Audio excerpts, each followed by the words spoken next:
के तपाईँ पनि जुम एप मिटिङ होस्ट गर्न चाहनुहुन्छ? के तपाईँ जान्न चाहनुहुन्छ जुम एपमा मिटिङ अर्गनाइज कसरी गर्ने? यदि गर्न चाहनुहुन्छ भने यस भिडियोलाई अन्तिमसम्म हेर्नुहोस्। नमस्ते, मेरो नाम सुवर्ण नेउपाने। अब हामी लागौँ फोनतर्फ। अब हामी मोबाइलमा आइसक्यौँ। अब हामी देख्नेछौँ जुम मिटिङमा होस्ट कसरी गर्ने। सर्वप्रथम तपाईँले आफ्नो फोनमा रहेको जुम एपलाई ओपन गर्नुहोस्। यस्तो इन्टरफेस खुल्छ।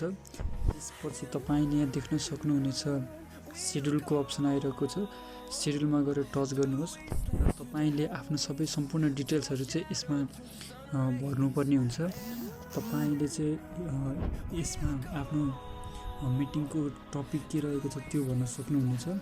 मैले चाहिँ अहिले मेरो आफ्नो च्यानलको नाम हाल्छु। त्यसपछि तपाईँले यहाँ डेट देख्न सक्नुहुन्छ। तपाईँले आफूलाई चाहेको डेट एड गर्न सक्नुहुनेछ। तर मैले चाहिँ आजकै लागि गर्ने भएँ, त्यही भएर मैले डेटलाई केही गरिनँ। फ्रम तपाईँले कति बजेदेखि गर्न चाहनुहुन्छ त्यो डेटलाई यहाँनिर गर्नुहोस्। म 2 बजेदेखि 2:40सम्म गर्न चाहेँ। यो जुम मिटिङमा चाहिँ हामीले मिनेटको मिटिङ गराउन सक्छौँ। त्यसैले मैले 2:40सम्म गर्ने भएँ। यसलाई सेट गरिसकेपछि तपाईँले टाइम जोनलाई केही नगर्नुहोस्। त्यसपछि देख्न सक्नुहुन्छ यहाँ रिपेक, यसमा टच गर्नुभयो भने चाहिँ तपाईँले यही मिटिङलाई एभ्री डे गर्न चाहनुहुन्छ भने एभ्री डेमा लगाइदिनुहोस्। अथवा तपाईँले यो मिटिङलाई चाहिँ एभ्री विक गर्न चाहनुहुन्छ भने एभ्री विकमा लगाउन सक्नुहुन्छ। मैले चाहिँ अहिले ननमा लाएँ। त्यसपछि तपाईँले देख्न सक्नुहुन्छ युज पर्सनल मिटिङ आइडी। तपाईँले यसलाई इनेबल गरेर आफ्नो पर्सनल मिटिङ आइडी पनि राख्न सक्नुहुन्छ, तर यसले खासै फरक पर्दैन। त्यसैले मैले अहिले यहाँनिर यसलाई चलाइनँ। त्यसपछि तपाईँले देख्न सक्नुहुनेछ रिक्वायर्ड मिटिङ पासकोड। यसमा तपाईँले आफूले एउटा नयाँ पासवर्ड क्रिएट गर्न सक्नुहुनेछ। म चाहिँ अहिले ABC123 राख्ने भएँ। त्यसपछि यहाँनिर यति गरिसकेपछि तपाईँले इनेबल वेटिङ रुमलाई इनेबल गरिदिनुहोस्।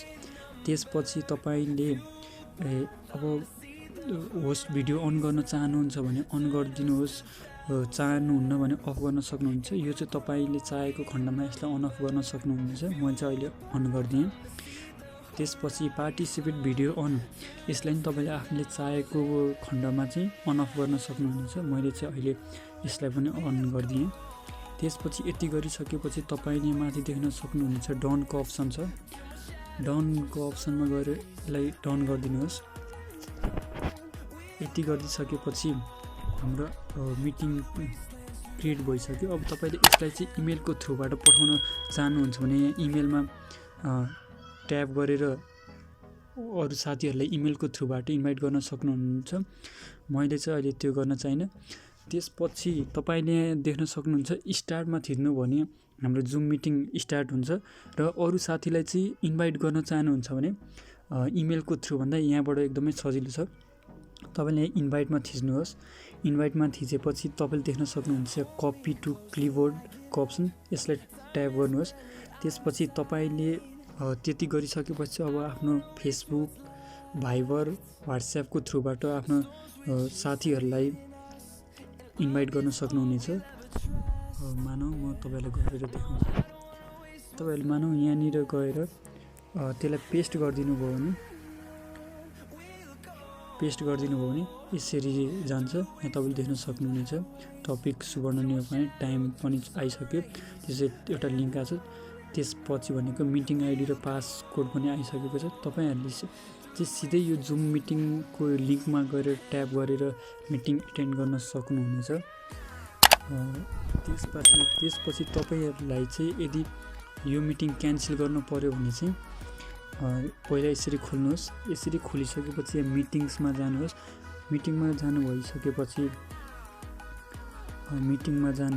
मिटिङमा गइसकेपछि तपाईँले अहिलेसम्म जतिवटा पनि मिटिङहरू एटेन्ड गर्नुभएको छ यसमा देखाउँछ। त्यसलाई चाहिँ यसमा टच गर्नुहोस्। त्यसपछि तपाईँले यहाँबाट डिलिट गर्न सक्नुहुन्छ। अब तपाईँलाई यो मिटिङ चाहिँ यदि चाहिएन, क्यान्सल गर्नुपर्ने भयो भने चाहिँ हजुरले यहाँनिर गएर डिलिट गरिदिनुहोस्। डिलिट गरेर डिलिट मिटिङ भन्ने अप्सन छ, यसलाई ट्याब गरिदिनुहोस्। त्यसपछि तपाईँको डिलिट भइसक्यो। अब तपाईँले यहाँनिर देख्न सक्नुहुनेछ, यहाँनिर छैन। यसरी नै अब हामीले मिटिङलाई चाहिँ होस्ट गर्न सकिन्छ। अब तपाईँहरूलाई यो भिडियो चाहिँ मन परेको छ भने प्लिज लाइक सब्सक्राइब गरिदिनु नभुलिदिनु होला।